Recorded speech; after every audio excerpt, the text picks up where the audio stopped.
Yra tokių temų, kurių paprastai vadovai vengia per one-on-one pokalbį su savo komandos nariais. Tik mano patirtis rodo, kad dažnai ne tema yra nepatogi, o tai, ką ta tema sukelia pačiam vadovui.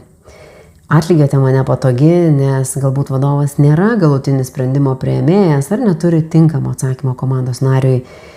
O darbo krūvio tema gali būti nepatogi, nes ir pats jau kurį laiką dirbi viršvalandžius. Kaip taisyklė, neigiamo grįžtamojo ryšio teikimas sukelia baimę sugadinti santykį. O konfliktų tema gali būti nepatogi, todėl kad mes patys būnam neišmokę spręsti to konflikto. Ir kai kitą kartą vėl save pagausit, kad norit atidėti kažkokią temą, paklauskit pirmiausia savęs, kas man sunku šioje temoje, ką bandau apsaugoti atidėdamas pokalbį kitam kartui. Galbūt ramybę, galbūt autoritetą, galbūt santykį, o galbūt dar kažką, kas slypi jūsų viduje. Nes paprastai kokybišką pokalbį riboja ne tema.